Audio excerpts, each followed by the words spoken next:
अलैकुम वरहमतुल्लाहि वबरकातुहू।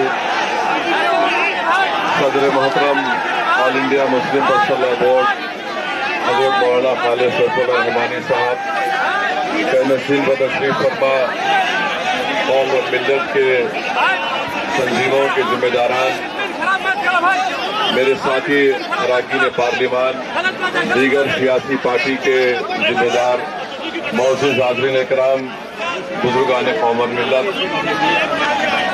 मैं सिर्फ आपके सामने ये अर्ज करना चाह रहा हूँ कि नरेंद्र मोदी की हुकूमत वक्फ बिल को लाकर कानून बनाने की जो कोशिशें कर रही है, उनका मकसद एक ही है कि इस मुल्क में अमन को खराब किया जाए।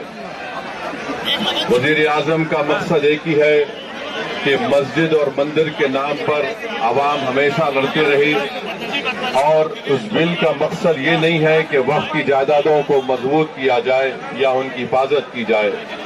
आप खुद अंदाजा लगाइए कि हिंदू धर्म के एक बहुत बड़े जूरिस्ट हैं B.K. मुखर्जी की किताब में लिखा गया कि हिंदू धर्म में बाई कस्टम बाई यूसेज वो मंदिर की जायदाद बन सकती है।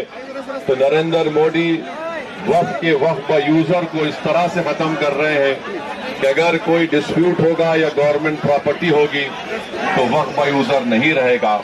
दिल्ली में 123 वक्फ की जायदादें हैं, जिस पर दिल्ली हुकूमत का दावा यह है, मरकजी हुकूमत का, कि ये गवर्नमेंट की प्रॉपर्टी है। कलेक्टर को इख्तियार देने का मतलब यही है कि कलेक्टर हुकूमत के हक में फैसला देगा। जिस मस्जिद के इमाम हमारे भाई मौलाना मोहिबुल्लाह नदवी साहब हैं, वहां पर मरकजी हुकूमत कहती है कि वो गवर्नमेंट की प्रॉपर्टी है। अगर कल खुदा ना खास्ता ये कानून बनेगा तो कोई भी जाकर मरकजी हुकूमत की तरफ से, दिल्ली सरकार की तरफ से वहां पर एक नोटिस लगा देगा कि ये वक्फ की प्रॉपर्टी नहीं है। हिबा को निकाल रहे हैं, ट्रांसफर ऑफ प्रॉपर्टी में हिबा है, मगर कोई गिफ्ट नहीं कर सकता वक्फ की जायदाद को।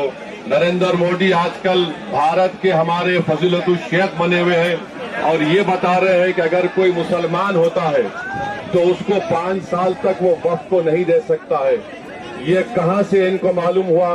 कौन से फिक़्ह ये की किताब में लिखा गया? तो इनका मकसद एक ही है कि भारत के मुसलमानों से उनकी सियासी और मजहबी शनाख्त को छीन लिया जाए। मैं आपको बता रहा हूं कि इस बिल का मकसद मुसलमानों से मस्जिदों को छीनना, दरगाहों को छीनना, कब्रिस्तानों को छीनना, इवैक्यू प्रॉपर्टीज को छीन लेना, ये मकसद नरेंद्र मोदी की हुकूमत का है।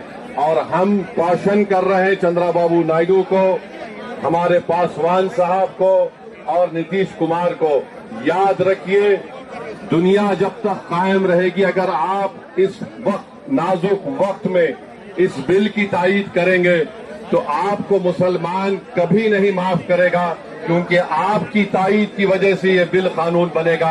इसलिए हम उनसे भी कह रहे हैं कि आप इस गैर अनकॉन्स्टिट्यूशनल बिल की तायीद मत करिए।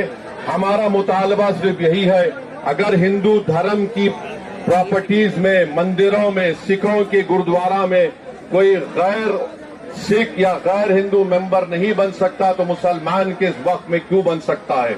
तो ये तमाम चीजें हैं। हम उम्मीद करते हैं कि हुकूमत इसका नोटिस लेगी।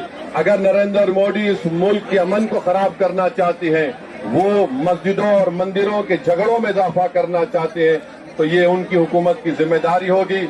मैं यहाँ पर शुक्रिया अदा करना चाहूंगा हमारे ज्वाइंट वर्किंग कमेटी पार्लियामेंट के तमाम अरकान का, और खास तौर से कल्याण बनर्जी साहब का, TMC के राजा साहब का, DMK का, हमारे नासिर भाई का और मोहिबुल्लाह नदवी साहब का। हमने तमाम बड़ी कोशिशें की, हमने अपनी अपनी डिसेंट रिपोर्ट को दिया, और ये अनकॉन्स्टिट्यूशनल है, इसका कोई भी फायदा वक्फ को नहीं होगा।